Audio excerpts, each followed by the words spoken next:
Deepto answer me or else. On spot কি হবে? চেঁচাবি, কিস্তাবি নাকি ব্রেকআপ করবি? That's what you want, right?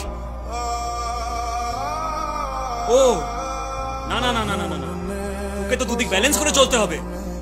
ভাই কি কি বলছিস? এ ভাই প্লিজ, হ্যাঁ থাম। আমাদের সাথেই এরম হয়। তোর সাথে নেহা কি করেছিল মনে কর। এই মেয়েগুলো না এরমই হয়, একটা ইনোসেন্ট চেহারা নিয়ে ঘুরে বেড়াবে আর আমাদের মতন একটা ইনোসেন্ট ছেলেকে টার্গেট করবে, ইউজ করবে, ফিলিংস দিয়ে খেলবে, বাট ছাড়বে না। একটা কোনায় ঝুলিয়ে ফেলে দেবে। এদিকে সুন্দর দেখতে একটা বড় লোক ছেলে তার সাথে ঘুরে বেড়াবে। দেখেছি তোকে আর তোর রূপমকে হাত করতে। আমি বুঝছি না ভাই, কি পেলি এটা করে? আমার থেকে লাভের লাভ তো কিছু পাচ্ছিলি না। মজা পাস নাকি? হ্যাঁ, তোরা নাচাবি, আমরা নাচবো, দেখবি, মজা নিবি, রাইট?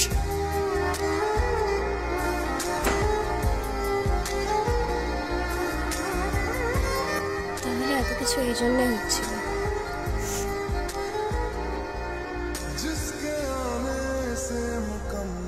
বেশ,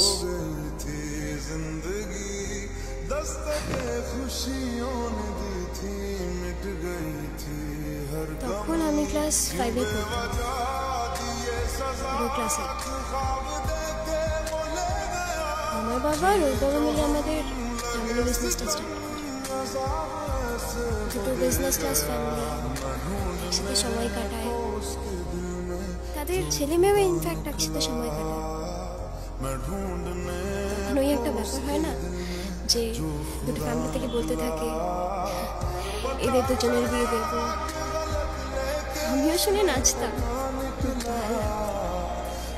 বিয়ে করবো, সংসার করবো।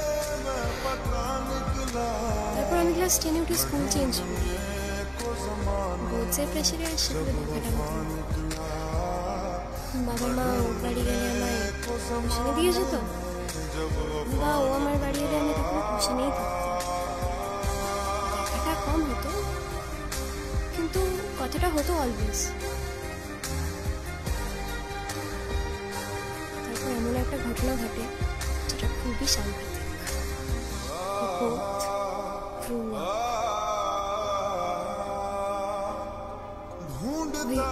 বিয়ে করবো वाला ফিলিংটা না ছোটবেলাতেই থেকে যায়,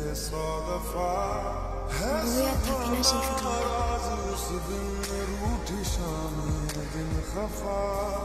5 এ পড়তাম ভাই, মানে বিয়ে বলা চলে না, এক্স তো দূরের কথা।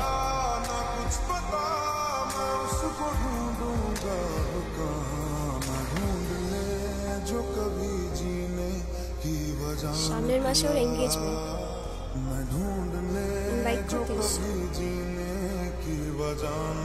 কেউ নিয়ে যেতে বলেছে।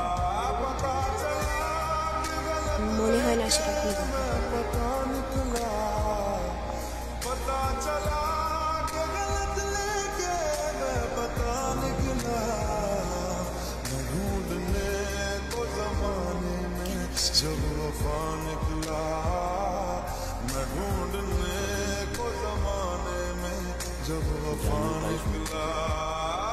মাথায় কিচ্ছু নেই না, তুই এরম বলিস না।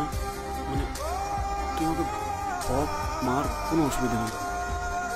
হ্যাঁ মানে সত্যি বলছি, তুই আমাকে মার, কোনো অসুবিধা নেই। বলছি তো দরকার নেই সবের। তোকে যা তা শুনিয়েছি আমি।